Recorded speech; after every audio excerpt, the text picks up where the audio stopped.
So Hilary, both you and Tim are two of the leading experts on this topic. So please could you lead us off by giving a synopsis of the community of Greenwood back in 1921, what Black Wall Street was and the events that led to the Tulsa Race Massacre of 1921.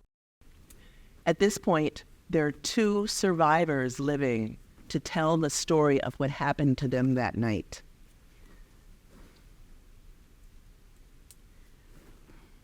Leslie Benningfield Randall, they call her Mother Randall, and Viola Fletcher are both 109 years old. And the world is wondering, will they see justice in their lifetimes? But the fact that this conversation came up in 2021 on the 100th anniversary of the massacre allows us to tell the story of Black brilliance, resilience, perseverance, and prosperity. The story is now internationally known, and it sparked a resurgence of conversation about Black brilliance, Black wealth, Black business, and entrepreneurship that we at Barclays here today are now a part of. So thank you.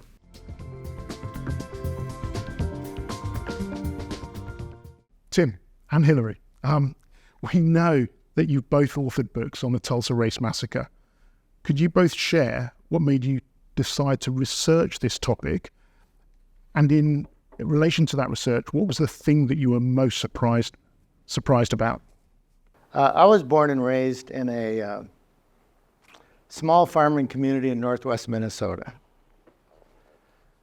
There weren't many Black people where I came from. In fact, there were no Black people where I came from.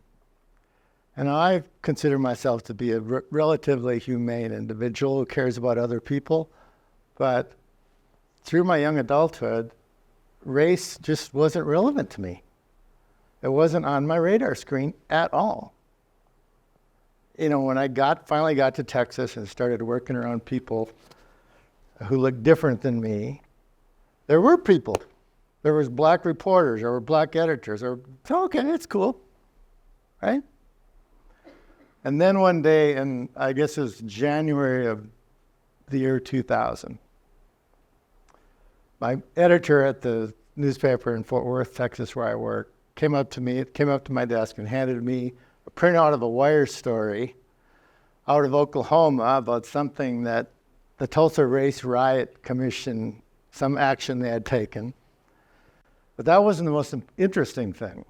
Because at the end of the story, in terms of kind of recapping what the Tulsa Race Riot was, it said, you know, the most affluent African-American community in the nation, 10,000 people, all these businesses, 300 people dead, killed at the hands of a white mob numbering an estimated 10,000 people. And I read this and I looked at her and I said, there's no way this could be true. If something was this terrible, you know, we would have known about it. It would be taught. It would be talked about. It would be, et cetera, et cetera. And she said, I had the same reaction when I read it. Doyle, I'll come to you. As CEO of a Black-owned bank, I'm sure that a number of the topics that we've already touched on are close to home and you can relate to. But in the context of the history of Black Wall Street, do you feel there's any benefit in creating a present-day Black Wall Street? And where do you think the opportunities could lie today for Black business owners? That's a loaded question. I'm glad you asked it. Because number one, there was Black Wall Streets all around the country. Any place you had a lot of Black people, there was a Black Wall Street. And we did everything. Yeah, I was surprised years ago when I learned that we even own planes. Go figure. You know, the only plane we ever saw was in Kevin Hart's movie with the spinners and all of that, you know. But we actually owned planes. We had insurance companies in Durham, North Carolina. So when you talk about recreating Black Wall Street, I think there's an absolute must that Black people, with everybody else's help, that we do this. And the only way we're going to be able to do this is we have to spend money in our community with our own Black-owned businesses of every type. And so people say, well, where are the businesses? Well, they're all around. You just have to do a little research. You got to find them. You have to patronize them. You got to be patient. You got to give feedback. But we absolutely have to do it.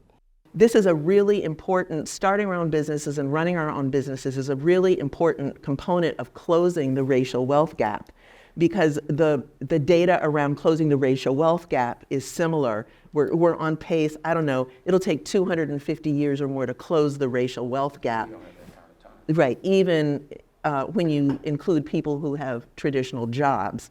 It would take a 74% growth rate to close the gap in 15 years, a 44% growth rate to close it in 25 years, and a 22% growth rate to close it in 50 years, okay?